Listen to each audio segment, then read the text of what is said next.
أعوذ بالله من الشيطان الرجيم بسم الله الرحمن الرحيم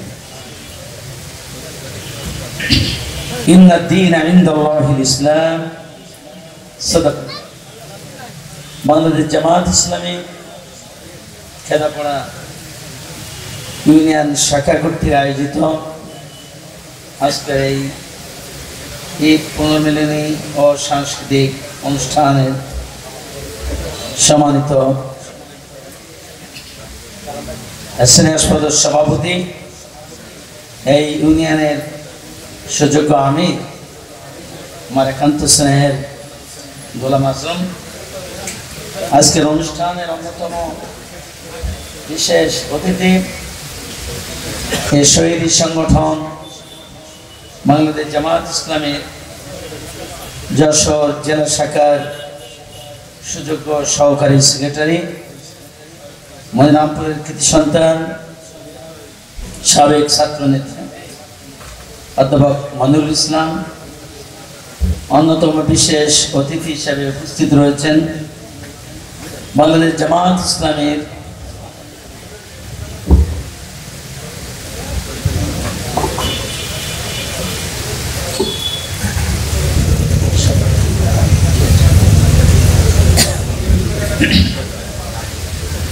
সাবেক ছাত্রনেতা,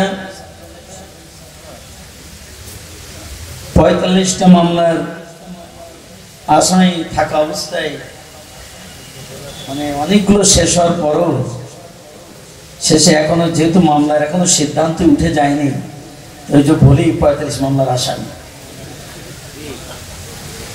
নির্যাতিত মজলুম সাবেক নির্বাচিত উপজেলা ভাইস চেয়ারম্যান, যার শপথ হয়েছিল জেলের ভিতরে,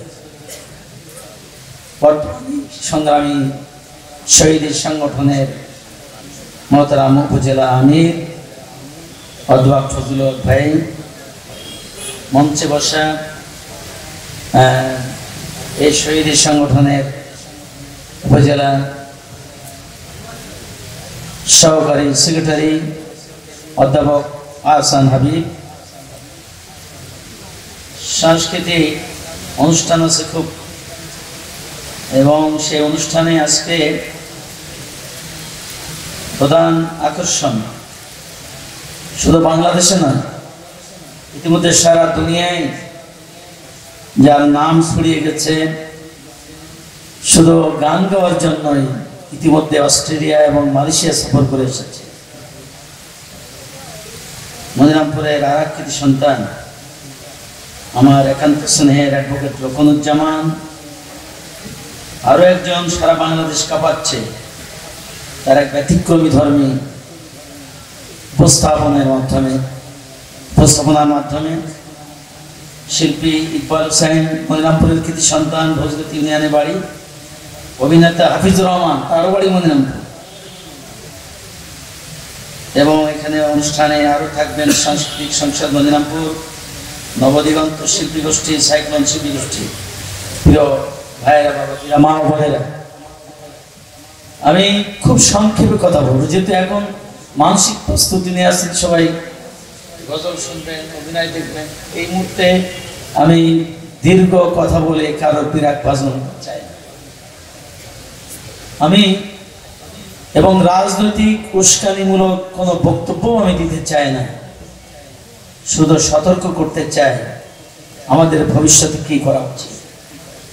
একটা হচ্ছে, আমরা 1971 সালে এবং 1947 সালে আমরা দ্বিজাতি তত্ত্বের ভিত্তিতে এই দেশটি আলাদা হয়েছে।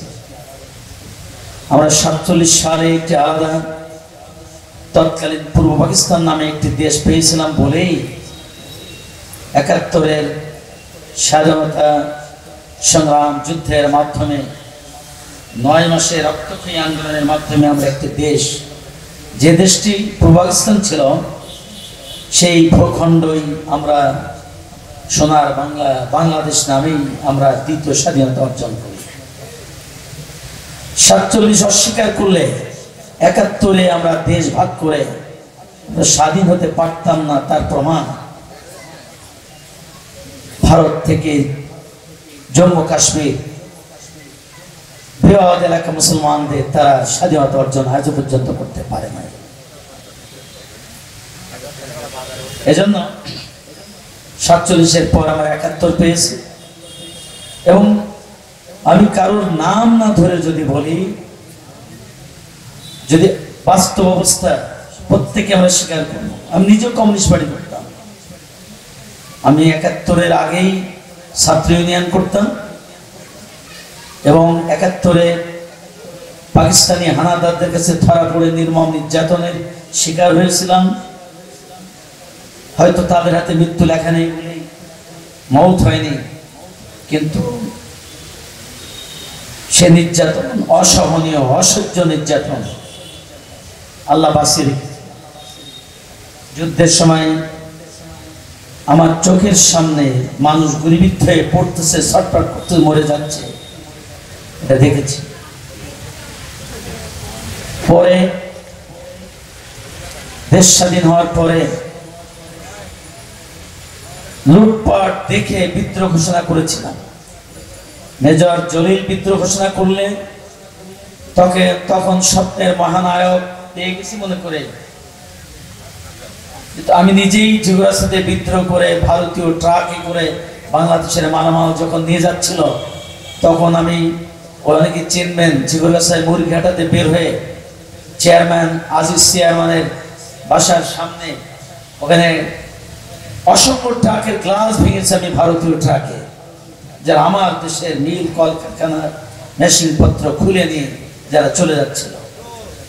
তার মানে ছোটবেলা থেকে একটা অন্যায়ের বিরুদ্ধে প্রতিবাদ করা একটা মানসিক অবস্থা ছিল। আল্লাহ হয়তো এটা পছন্দ করে আমার মতো পথহারা অন্ধকারের যাত্রী, যে 1968 সাল থেকে 67 সাল থেকে 72 সাল পর্যন্ত ছাত্র ইউনিয়নে থাকলাম, স্কুল শিক্ষার সভাপতি ছিলাম। পরে নতুন 71 পরবর্তী যে দেশ পেলাম সোনার বাংলা, সেই দেশের অবিচার অনাচার দেখে মেজর জলিলের আহ্বানে তার সঙ্গে দেখা করে তার দলে যোগদান করে গণবাহিনীর বৃহত্তর যশোর জেলার 2টি থানার গণবাহিনীর প্রধান ছিলাম। যেমন যশোদের যেটা আর্মড ফোর্স, তাদের নাম ছিল গণবাহিনী। নিজের এই কথা বলার মাধ্যমে রিয়ার জন্য বলছি না, প্রদর্শনের জন্য না। আমি কি চাই, আমরা কি চাই, কেন জামাত ইসলামে আসা? আমি একবার যশোদের এক সম্মেলনে মেজর জলিল, আসম আব্দুর রব, নূর আলম সিদ্দিকী, কামরুজ্জামান, এই সমস্ত বড় নেতারা আমার টাইম ঠিক করে দিয়েছে। ওই টাইম ইনশাআল্লাহ পাওয়া হবে না, তার আগেই কথা শেষ করব। তো আমি রওশন সাহেব অ্যাডভোকেট, যিনি যাকে গুলি করে মারিছিল, তার বাসায় ওইদিকে কর্মী সম্মেলনে রান্না বান্না হচ্ছে, মানে ওয়েস্টেজ ছোলার ডাল বন্ধ হচ্ছে, তাই দিয়ে খিচুড়ি রান্না। আর আমাদের জন্য অ্যাডভোকেট মোশাররফ হোসেন সাহেবের বাসভবনে উন্নত মানের খাবার, বিরিয়ানি খাবার পরিবেশন করলে আমি ওইখানেই বিদ্রোহ করলাম, আমি এই খাবার খাবো। সর্বহারা রাজত্ব কায়েম করার কথা আমরা বলি, এখনই ওই কর্মী সম্মেলন দিয়ে আমরা বক্তৃতা করবো নিরন্ন মানুষের কথা। তাদের জন্য পচা ছোলার ডালের খিচুড়ি রান্না হচ্ছে খাওয়ার জন্য, যাতে একটু করে গরিব নেই। আর আমাদের জন্য এখানে এত সুন্দর খাবার, যারা নিজেরা ব্যক্তিগত জীবনে খাওয়া বিষয়টিও কর্মীদের সঙ্গে সমান করে খাইতে পারে না, তাদের দ্বারা এই জাতির ভাগ্যের কোনো পরিবর্তন হবে না। আমি এই কথা বললে মেজর জলিলের মাথাতে এই পর্যন্ত চুল, কালো মানুষ হলেও তার চেহারার দিক তাকালে কিন্তু দৃষ্টি ফেরানো যেত না। তার অন্যতম কারণ আমি মনে করি, সে আপার মস্ত সৎ মানুষ ছিল, সে বিপ্লবী চেতনার মানুষ ছিল, যে কারণে সেই প্রথম বাংলাদেশের লুটপাটের বিরুদ্ধে প্রথম বিদ্রোহ। আমি এই কথা এর জন্য বললাম, এই সমাজতান্ত্রিক আন্দোলনে পরে দেশ স্বাধীন হওয়ার পরে ৭১-এর পরে এই জাসদে গণবাহিনী থেকেও দেখেছি বৈষম্য। নিজেরা মানবতার কথা বলে কিন্তু নিজেরা মানবিক নয়। এই অবস্থায় আমি আব্বাজানের মাধ্যমে, আমার পিতার মাধ্যমে আমি জামায়াত ইসলামী দাওয়াত পাই, ইসলামী আন্দোলনের দাওয়াত পাই। আমাকে একদিন বললেন, তুমি কোরআন হাদিস পড়ো, পড়ে যদি তোমার কাছে মনে হয় যে ইসলামের থেকে সমাজতন্ত্র ভালো, তাহলে তুমি একা করবে।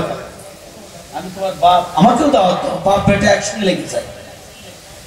এই কথা শুনে আমি বাপের কথা উদ্বুদ্ধ হয়ে আমি ইসলামের পর প্রশ্ন করে দেখলাম পৃথিবীতে মানবতার মুক্তির একমাত্র পথ হচ্ছে ইসলাম।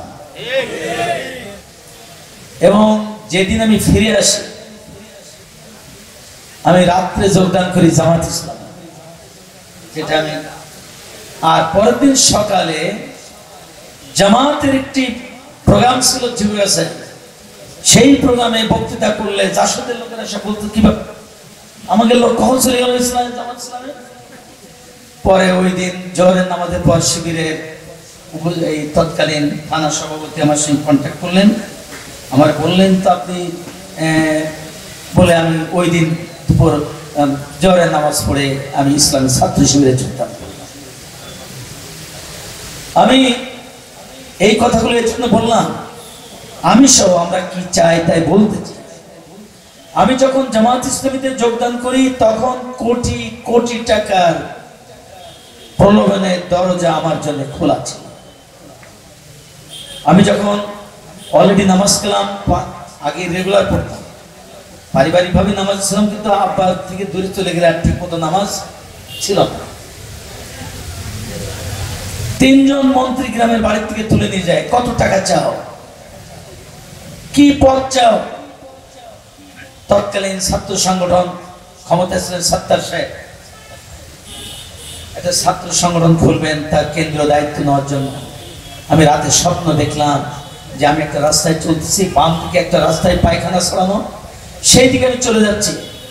আমি স্বপ্নের মধ্যে দেখতেছি সৈয়দ আবুল আলা মওদুদী রাহিমাহুল্লাহ আমাকে বলছে রাস্তা ওইটা, রাস্তা তোমার এইটা।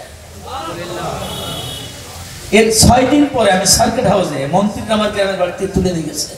3 জন মন্ত্রী, মাজেদুল ইসলাম, মনোরঞ্জন ধর, পরিচালনা সত্তারের মন্ত্রিসভার ইসলামা মন্ত্রী, নাম হচ্ছে কিনা ডিডিসি মদিনাপুরের তৎকালীন এমপি আফসার আহমেদ সিদ্দিকী, উপমন্ত্রী লেভেলের। তো আমি সার্কারের স্বপ্নে দেখতেছি মসজিদে নামাজ পড়তে গিয়েছি, আমি পিছনের কাতারে বসতেছি, যে বক্তৃতা করতেছেন অধ্যাপক গোলাম আজম মরহুম রাহিমাহুল্লাহ।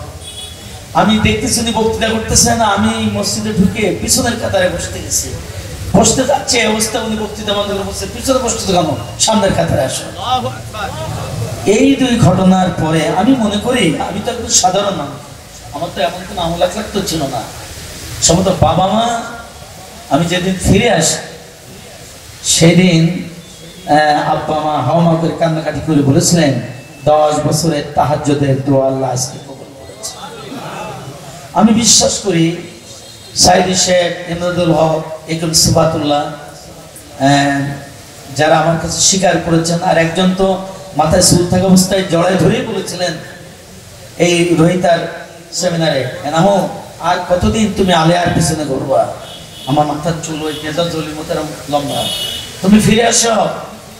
তুমি ফিরে আসো, তোমার বাবা কান্নাকাটি করে আমাদেরকে বলেছে তোমার জন্য দোয়া করতে। তোমাদের মতো যুবকরা ফিরে আসলেই বাংলাদেশে ইসলামী বিপ্লব হবে। আমি এই কথাগুলো এই জন্য বলতেছি, এই যে স্বপ্নে, এই কথাটা কিন্তু আমি পাবলিকলি বোধহয় কোথাও ঘোষণা জানাইছি বলে আমার, এটা আমি শিবিরের খুব ইনডোর প্রোগ্রামে টিসিটিএসএ বা জামাতের কোনো ঘরোয়া বৈঠকে বোধহয় আমি পাবলিকলি আমি কোনোদিন এই কথা, আমার নিজের এলাকা, আমার নিজের ইউনিয়নের সঙ্গের ইউনিয়ন, আমার থানা, আমি আপনাদের ছেলে, হ্যাঁ, এই জন্য আমি এই কথাগুলো বলতেছি। তো আমি কোরআন হাদিস স্টাডি করে ফিরে আসি। 54 বছর আমাদের দেশে শান্তি আসেনি কেন? একটা বাড়ির গার্জিয়ান, মূর্খ গার্জিয়ান, সেও কি চায় যে আমার সংসারের ছেলেমেয়েরা না খেয়ে থাকুক, আমার স্ত্রীর পরনে কাপড় না থাকুক, একজন মূর্খ কৃষক, একটা রিমোট এরিয়ার হদ্দ মূর্খ কৃষক, সেও কি চায় তার পরিবারের সন্তানাদি, তার স্ত্রী, তার ছেলে মেয়ে না খেয়ে মরুক, তাদের পরনে কাপড় না থাক, তাদের সংসারটা ভালো না চলুক? তারা কি চায়? কথা বলেন। তাই যদি হয়, বঙ্গবন্ধু শেখ মুজিবুর রহমান 7.5 কোটি সদস্য বিশিষ্ট একটা বাড়ির গার্জিয়ান ছিলেন। একজন মূর্খ কৃষক যেহেতু চায় আমার সংসারটা ভালো চলুক, উনি চাননি? ঠিক এমন একটি পরিবারের সদস্য সংখ্যা বাড়তে বাড়তে যখন 12 কোটি হয়ে গেল, তখন সেই দেশের, সেই বাড়ি, সেই গ্রামে, সেই 12 কোটি সদস্য বিশিষ্ট সোনার বাংলা নামের ওই বাড়ির গার্জিয়ান ছিল মরণ শহীদ রাষ্ট্রপতি জিয়া রহমান। আমি এই দুইজনের নাম এই জন্য বলি যে এই দুইজনের প্রতি আমার ব্যক্তিগত দুর্বলতা রয়েছে। আচ্ছা, একজন মূর্খ কৃষক চাই তার পরিবারের সদস্যরা ভালো থাকুক, জিয়া রহমান চাননি তার 12 কোটি পরিবারের সদস্য ভালো থাকুক? কথা বলতে হবে। বঙ্গবন্ধু শেখ মুজিবুর রহমান চাননি তার পরিবারের 7.5 কোটি সদস্য তারা ভালো থাকুক? চেয়েছেন। পারেননি কেন? এই পারেননি কারণেই আমি এই কথা বলতে সাহস পাচ্ছি। আল্লাহর পৃথিবীতে দ্বিতীয় বৃহত্তম মুসলিম রাষ্ট্রে বাংলাদেশে আল্লাহর আইন আর সৎ লোকের শাসন প্রতিষ্ঠা হওয়ার আগ পর্যন্ত আমাদের ভাগ্যের কোনো পরিবর্তন হবে না। নেতার পরে নেতার পরিবর্তন হবে, নেত্রীর পরে নেত্রীর বদল হবে, এমপির পরে নতুন এমপি আসবে, চেয়ারম্যান হবে, মেম্বার হবে, কিন্তু তাদের ভাগ্যের পরিবর্তন হবে, জনগণের ভাগ্যের কোনো পরিবর্তন হবে না। সেই দাওয়াতটি আপনাদের মাধ্যমে গোটা মদিনাপুর বাসীকে সহ সারা বাংলাদেশকে, সারা দুনিয়াকে জানাতে চাই, মানবতার মুক্তির একমাত্র পথ, আমাদের মুক্তির একমাত্র পথ ইসলাম কায়েম হওয়া ছাড়া দুর্নীতি, চাঁদাবাজি, টেন্ডারবাজি, হাট দখল, মাঠ দখল, ঘাট দখল, বাস স্ট্যান্ড দখল, টেম্পো স্ট্যান্ড দখল বন্ধ হবে না, হবে না, হবে না। এর জন্য আমরা এই জমিনে আল্লাহ দ্বীন কায়েম হোক, বাংলাদেশ জামাত ইসলামী চাই। এই চাওয়ার সঙ্গে জান বাজি ধরে লড়াই করে হয়তো শহীদ হয়ে যাবো এই আন্দোলনের মাধ্যমে, আল্লাহ দ্বীন কায়েমের আন্দোলনে, অথবা গাজী হয়ে এই বাংলাদেশে আল্লাহ দ্বীন কায়েম করব, এই শপথ কারা কারা নিতে রাজি আছেন? হাত তুলে অঙ্গীকার করতে হবে।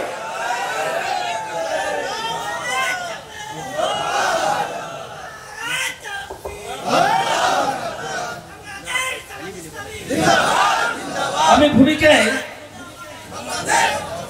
এভাবে আমি কোন সমাবেশে নিজের ব্যক্তিগত জীবন জড়িয়ে এত কথা বলে আজকে প্রথম বলে ফেললাম, একটু আবেগ আক্রান্ত।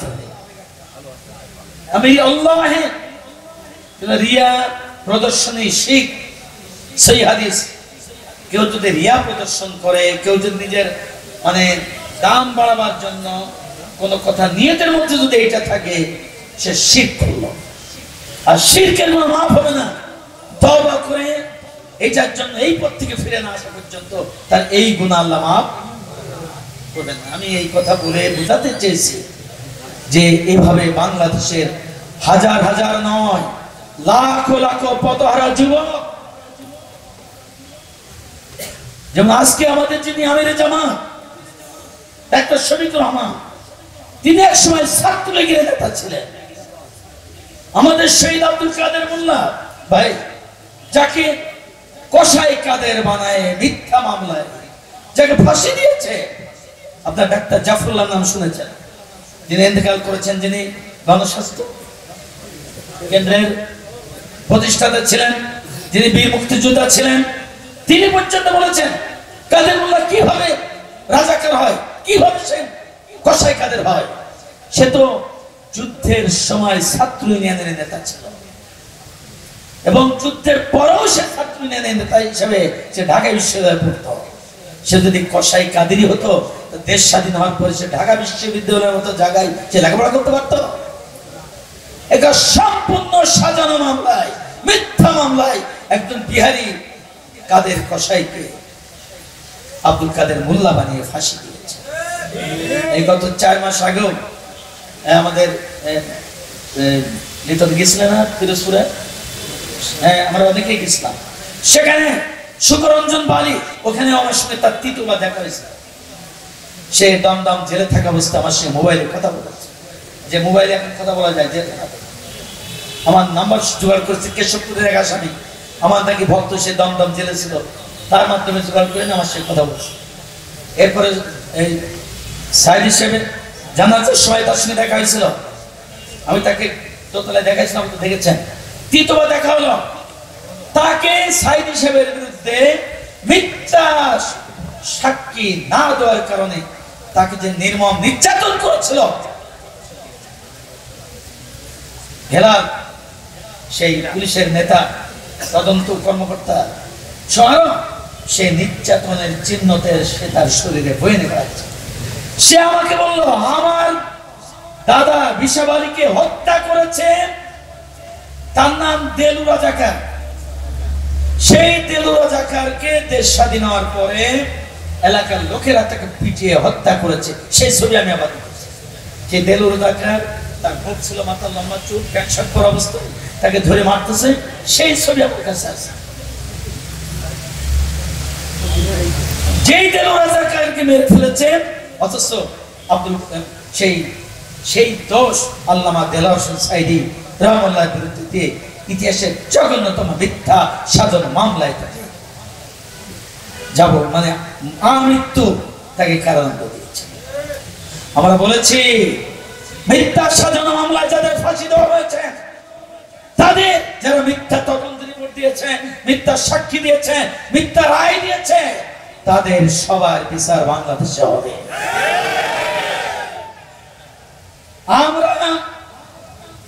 আমরা বদলা নিতে চাই একটা সোনার বাংলাদেশ গড়ে, কিন্তু ইতিহাসের জঘন্য মিথ্যা মামলায় তাদেরকে অপরাধী বানাইছে, অপরাধ থেকে তাদের মুক্ত করতে চায়।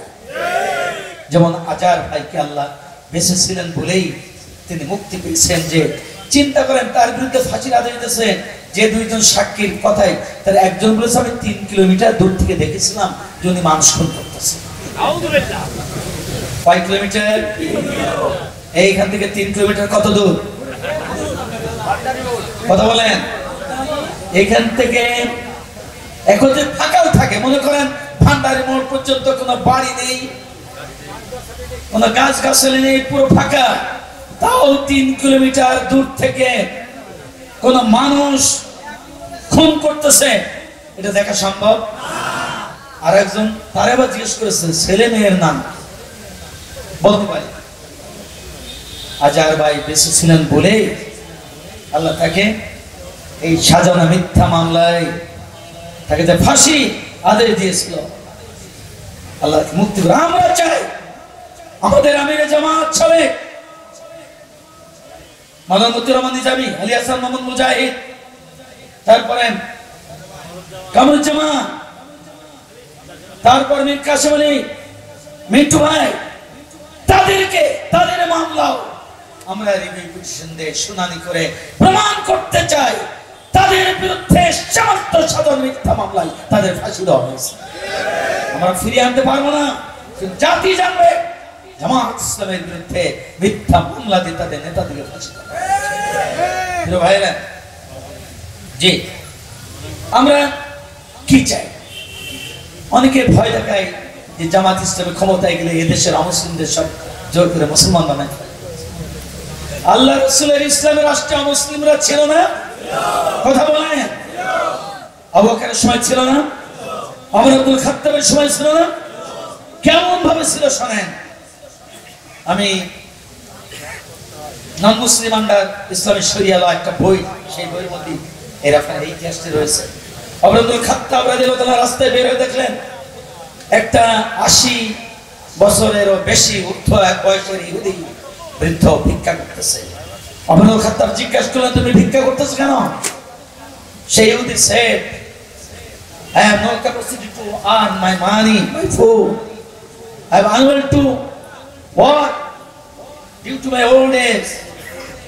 আমি বৃদ্ধ, I have no children, no male children. আমার কোনো ছেলে সন্তান, আমার আয় রোজগার করে খাওয়ার বয়স নেই, তাই বাধ্য হয়ে আমি ভিক্ষা করতেছি। সাথে সাথে ওমর ইবনে খাত্তাব বৃদ্ধের সামনে দাঁড়ায় একজন সাহাবীকে পাঠিয়ে বাইতুল মালের প্রধানকে ডাকলেন। ডাকার সাথে বললেন, এই বৃদ্ধ ইহুদির জিজিয়া বন্ধন এবং মান্থলি তার স্যালারি দিতে হবে, তার খাদ্যের ব্যবস্থা করতে হবে এই বাইতুল মাল থেকে। সুবহানাল্লাহ বললেন না আপনারা? নবী করিম সাল্লাল্লাহু আলাইহি ওয়াসাল্লাম বলেছেন, যেই ইসলামী রাষ্ট্রে কোন মুসলিমের দ্বারা যদি কেউ মুসলিম নির্যাতিত হয়, আমি আল্লাহর নবী কাল কিয়ামতে ওই অমুসলিমের পক্ষে বাদী হয়ে মুসলমান অত্যাচারীর বিরুদ্ধে আসামি করে আল্লাহর আদালতে মামলা দিব।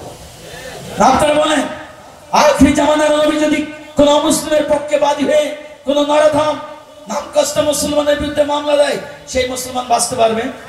কথা বলেন, বাঁচতে পারবে না। এজন্য 54 বছর অনেক রক্তের বিনিময়ে অর্জিত স্বাধীনতা এই জাতি ভোগ করতে পারলো না, আমরা ভোগ করতে পারলাম না।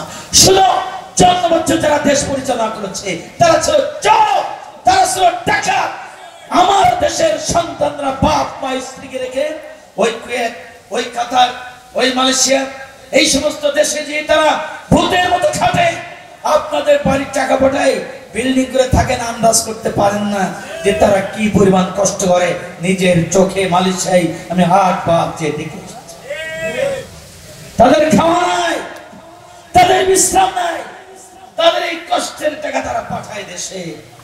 আমার দেশের সন্তানরা বিদেশ থেকে টাকা পাঠায়, দেশ থেকে সমৃদ্ধ করে।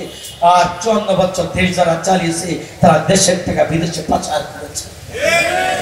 হাজার হাজার কোটি টাকা আত্মসাৎ করে জনগণের বিদেশে 20টা 30টা, আমেরিকায় একজনের বাড়ির সংখ্যা শুনলাম 50-এরও অধিক আমেরিকা।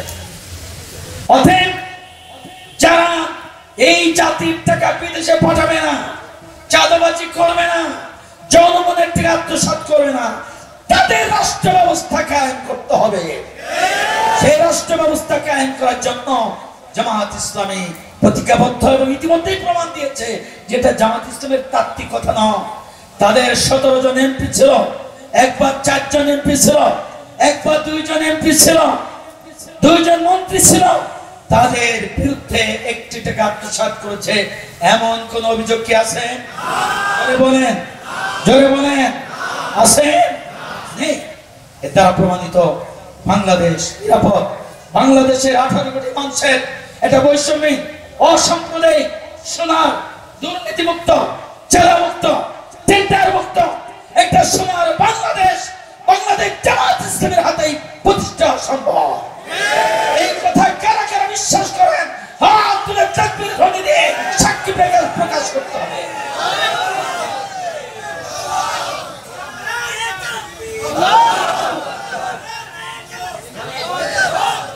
আল্লাহ যদি ব্যক্তি নামুল বললে রিয়া এসে যাবে।